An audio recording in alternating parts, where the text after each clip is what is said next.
So, guess what the update is all about, ladies and gentlemen? Not to disappoint you. The truth of the matter is the fact that this administration seems to be more interested in 2027, and opposition parties and political bigwigs are considering coming together to ensure that they stop that process from happening. And what is the update here? This is update.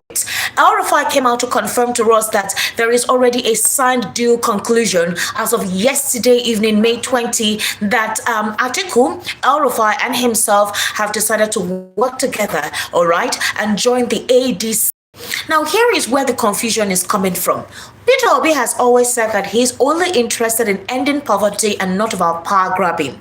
And then yesterday as well, I had a special interview with Atiku, and Atiku confirmed that if there is any of such an information out there, he will definitely be able to reel it out. But that Peterobi is not going to play a secondary role to any political person, to anybody whosoever. Consultations needs to be done, a lot of agreement needs to be taken, and that they don't think the obedient movement will be in support of it.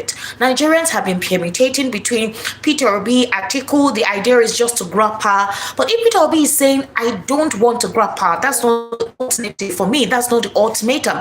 All I good leadership, proper responsibility, and the adhering to ensure that the rules of engagement that has to do with human life is adhered to. Then, what is Elrufai telling us? How do we trust and believe what Elrufai is saying? So these are very interesting issues that we're going to be actually looking into this evening. And it's very wholesome for us to consider all of this because a lot is happening in Nigeria at the moment. The state of insecurity has increased in an alarming rate. In fact, we've heard of a new insecurity or a new insurgent group. They call themselves Shekau, like an extraction of the insurgent Abubakar Shekau. Now, in the space of 6 or 7 months, we've had 3 different groups emerge. They've called themselves Mahmuda, the other one is Lakurawa, and now Shekau. And it was so bad that they brazenly called out the Chief of Army Staff, the Chief of Defense Staff, General Christopher Musa. They also called out clerics. They also called out Nigerians and civilians who are supporting the Nigerian military to kill them, saying that anyone who is calling them infidels,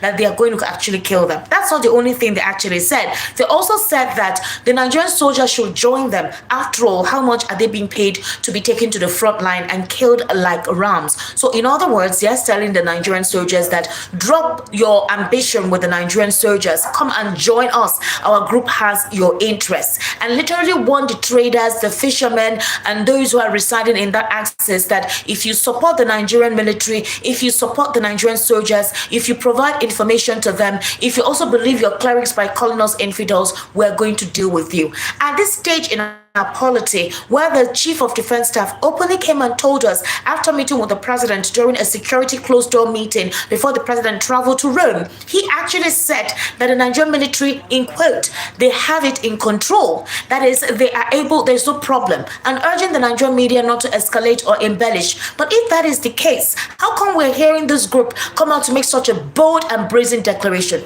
The Nigerian army used to be an army that literally in Africa people were afraid of. I remember ECOMOG, they try to help resolve dispute in any of the Sahelian or African nations. They bring in the best of their military men to resolve and help fight crisis. And now Nigeria seems to be, the security arm seems to be weak, underwhelmed, or overwhelmed.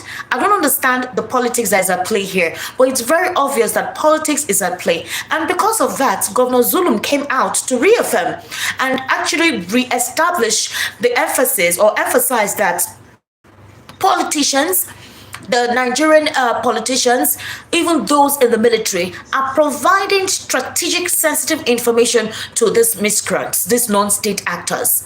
So if it is confirmed by the governor of a state that this is what is going on, and that certain politicians are undermining the effort of the Nigerian military, then what should Nigerians do in this regard? How do we collectively fight this? How do we help in synergizing to fight this? Amid the escalating divisive rhetorics already across the social media, also the fact that nobody trusts anything that is being said by these political bureaucrats. Now we have a National Assembly that their concern is not the interest of the people. Every day what they talk about are redundant issues. They're not looking at the endemic issues here, calling the security agencies to order and asking them questions what they have been able to do to curtail the recent wave of insurgencies across the country and the recent killings in so many places. We've not heard them say that. We've not heard them speak on that. The economic situation where they say the prices of food is actually crashing and the reality is not the case. They're not looking into it. They're basically talking about a documentary to be created to mark the first half of the president by May 29, which obviously President Tinubu will be 2 years in office. And Nigerians are saying, we are not seeing the impact of your governance.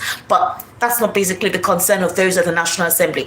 There's quite a lot to actually consider within the polity. But the question is, why are people talking about politics in the midst of all these issues? People are discussing politics in the midst of all these issues because it is these political bigwigs that we have seen now that helps to map out our polity or our politics. And if they eventually get that, they make decisions for us. So people are more interested in persons who can upstage the government in power to represent their interests. Others are saying, are you sure we will not fly into from frying pan to fire if we allow certain things to take place? So now here is this. Elrufai came out to tell us that Peterobi, Atiku, and himself have formed a deal and they'll be joining the ADC. Peterobi has not come out to say anything like that though. Today there was a press conference by the Nanadu Usman Committee faction of the Labour Party, and they decided to take over the Labour Party. They want to take decisive actions now. They're no longer going to allow any porosity amongst them anymore. They're not going to allow for that.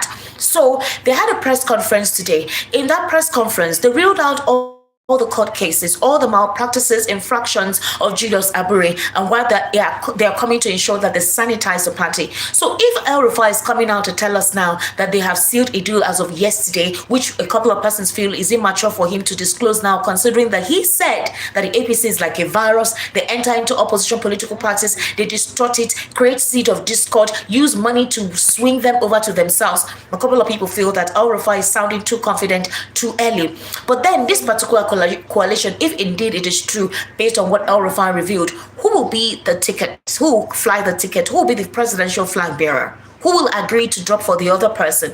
Atiku seems desperate. He's run for almost 3 times now. He has lost. So is it right for him to say he wants to stay on? Should that be his focus at this point in time? Okay, if he's saying he wants to offer a one-time deal to support Peterobi after his first 4 term, how are we sure that Atiku will relinquish power to Peterobi when it is time?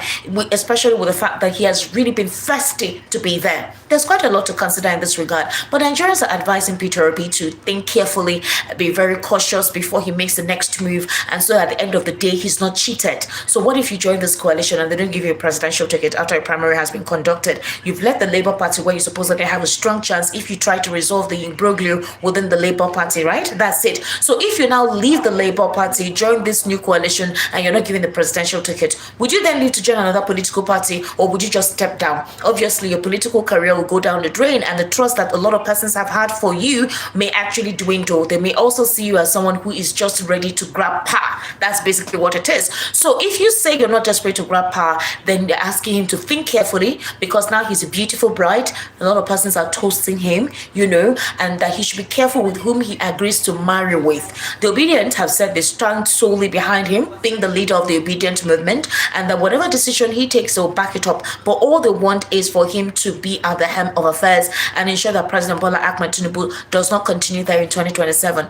Others are now saying that the APC has the money, has the influence, has the power, has the connection, has all the resources. They're in charge of INEC, they're in charge of the security institutions, they're in charge of all the architecture that ensures that it gets in there. So the kind of overwhelming support that this new coalition will have, it needs to be more, right? It needs to be more than what money can buy. And obviously, that to front this line, money needs to be on ground. Money is needed. Do you understand? Money is needed. So they need persons who can finance the new political party, and that's why a lot of them are saying, okay, maybe it's good that Elrufai is part of them. Maybe it's good that Elrufai is part of their midst. He will be able to financially handle things, but they need a lot of persons to join this group. They need a lot of support from other political bigwigs. So what would they do to ensure that they need to get it right? In this case, once again, it still boils down to Peterobi. He needs to decide what to do. He needs to make his decisions as quick as possible, and he needs to make a right decision. So I would like to know what you think. Wiggles, I'm saying, okay, we can't understand your journalism. Oh, sorry. Well, I think in retrospect, you can understand what I'm trying to say. Yes, there's a lot to decompact. that. So that's it. What would you think? Do you understand? Do you agree with this formation right now that Elrufai just disclosed to us, that Peterobi, Elrufai and Atiku together? Would you suggest that they stay and join another political party? Would you suggest that Peterobi fight and ensure that the Labour Party becomes strong and firm, and that whatever faction or fraction in going on within the Labour Party is sanitized, and then the party gets a headway? Or do you think that INEC and the court are also being part of the process to stall the Labour Party from getting together, so that, before time has elapsed and the party may not even have any headway? This will be debilitating to Peter Obi's political ambition. Well, we've heard that in the coming days he will disclose his 2027 presidential political ambition. While we await that, well, Nigerians, what do you think? I'd like to know what you think on the comment section. Share, like, subscribe. I'd like to know what, is your own permutation and what your own advice in this entire information or update is. Have yourself an amazing day. Bye for now.